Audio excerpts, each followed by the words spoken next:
What's going on, guys? Living Zombies here, back with another Pokemon Go video. And in today's video, guys, we are talking about the first main event of August, which is of course the returning annual event, Adventure Week. Okay, which most of the time, pretty much every single year, Adventure Week is always a banger event. But I have seen a lot of comments online stating that this year's Adventure Week is not that great. So before we get into this year's Adventure Week event, let's talk about what was featured last year in 2023, guys. So here is a good infographic from LeakDuck as to what was featured. This event was roughly about like 6 days long. This was the event that did debut Mega Tyranitar, which is a very good mega in the game. Also did debut two new shiny Pokemon, Shiny Tyrunt and Shiny Amora, which both of them are very good looking shinies. Also the bonuses were pretty good too. Half hatch distance, 2 times XP for spinning Pokestops and 5 times XP for spinning brand new Pokestops that you've never spun before.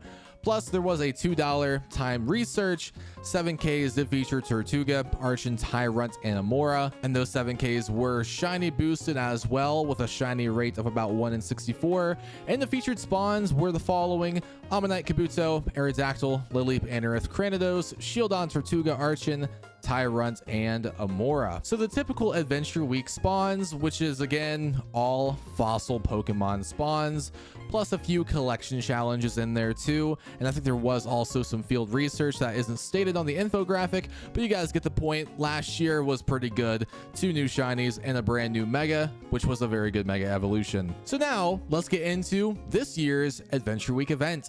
This was the first infographic they posted, guys.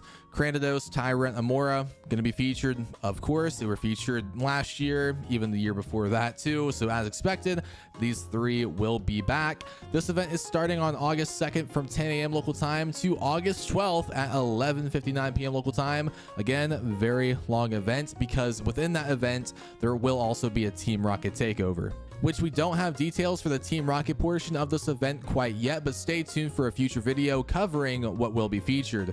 Now for the event bonuses, they are almost the exact same from last year. 2 times XP for spinning Pokestops, 5 times XP for spinning a brand new Pokestop for the first time, but it's 2 times hatch XP, not half hatch distance. I would much prefer the hatch distance bonus for sure, but this is a new bonus.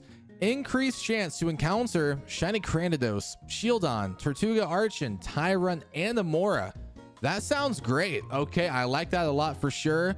Also, there will be a paid time research, just like there was last year too, for $2 for some incubators and some more Pokemon encounters in that time research.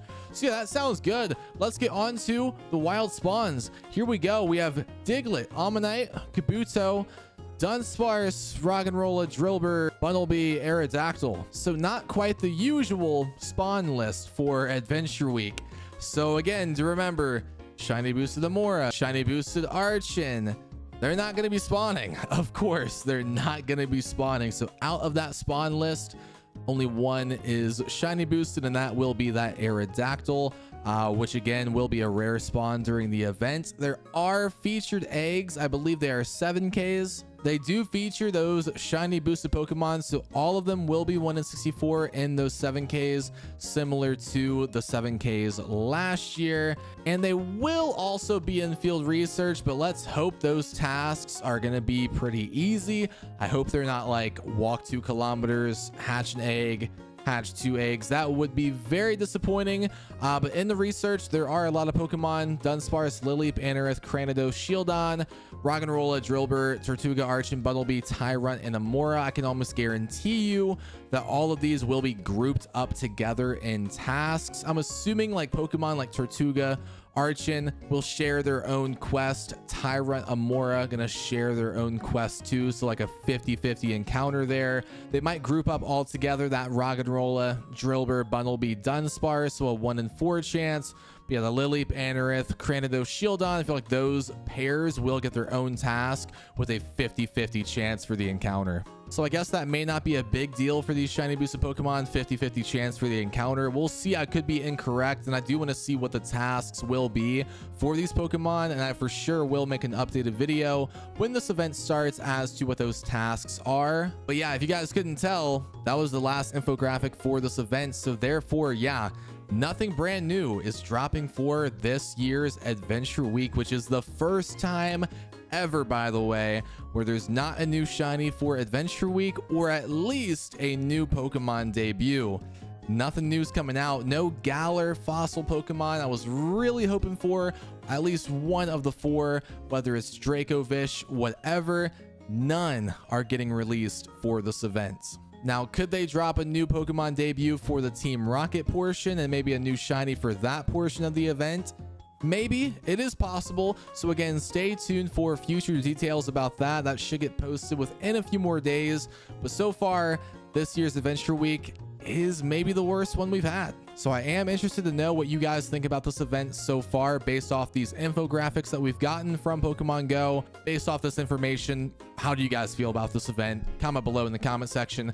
Thank you guys for watching today's video. If you enjoyed, drop a like in the video, subscribe for more, and I'll see you guys in the next one. Peace.